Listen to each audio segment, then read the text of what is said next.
근데 우리 정치권에서는요, 이 해저터널 이야기가 이번에 처음 나온 얘기는 아니에요. 제 머릿속에도 여러 차례 있어요. 네, 그렇습니다. 거슬러 올라가 보면 이 노태우 전 대통령이 1990년 한일 해저 터널의 필요성을 정치인 가운데 최초로 언급했다고 그렇게 전해지고 네. 있습니다. 그러면서 주로 이 한일 정상회담 때 이야기가 나왔던 것 같은데요. 1999년 그리고 2003년 김대중 전 대통령과 이 노무현 전 대통령이 한일 해저 터널, 한일 회담에서 이렇게 언급을 한 바 있습니다. 이후 일회성이 좀 그쳤는데요. 이후 2008년도에 그 첫 한중일 정례 정상회담이 열리는 등 삼국 간의 관계가 좀 좋아졌을 때가 있습니다. 네. 이때 한일 터널과 함께 한중 터널 계획도 좀 제기된 바 있는데요. 그러면서 이제 정부가 2011년도 국토해양부가 교통연구원에 이제 의뢰를 해서 그 경제성을 검토를 해봤는데 한일 그리고 한중 터널 다 경제성이 없다 이렇게 발표한 이후로 는 정부로서 중앙정부 차원에서는 검토가 좀 중단됐다 이렇게 정리할 수 있을 것 같습니다. 근데 우리가 이제 흔히 보면 이제 현재 그 유럽에서는 이제 영국이랑 프랑스 연결하는 그죠? 도보앱을 이어하는 유로스타가 이제 있잖아요. 맞습니다. 그게 이제 연상이 되긴 하는데, 근데 일본에서는 지속적으로 한일 해저 터널에 대해서 제안해왔고 또 강조해왔어요. 이 열망이 있습니다. 네. 지금 말씀하신 대로 영국, 프랑스 사이의 도보, 유로스타 터널이 아주 전형적인 모델이에요. 지금 영국이 섬나라고 프랑스가 대륙이죠.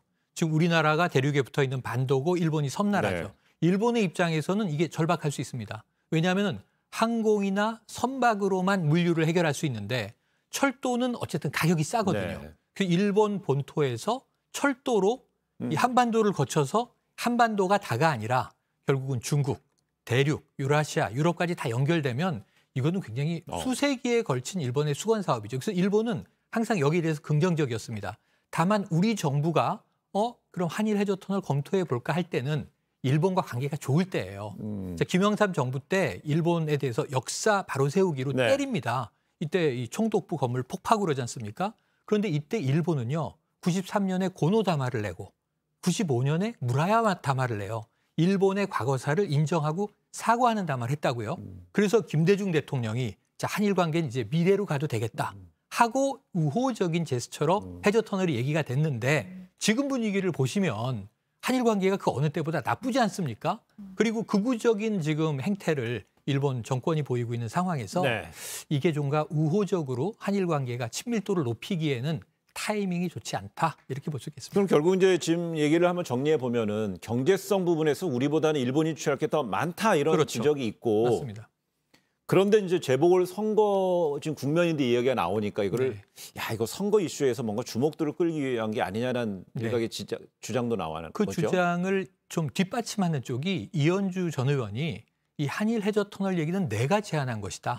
김종인 위원장이 발표는 했지만 근데 생각을 해보면 이게 가덕도 신공항이 결정되다 보니까 가덕도에서 규슈를 잇겠다 이렇게 얘기했는데 이게 제가 보기엔 너무 좀 성급했어요. 패착이에요.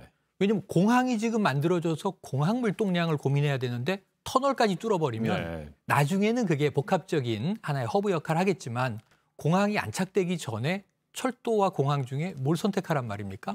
선박도 이미 있는 거고 이런 것에서 조금 섣부른 정책을 너무 지도부가 일찍 받은 것 아닌가. 이건 아마 두고두고 논란이 커질 수 있을 것 같습니다.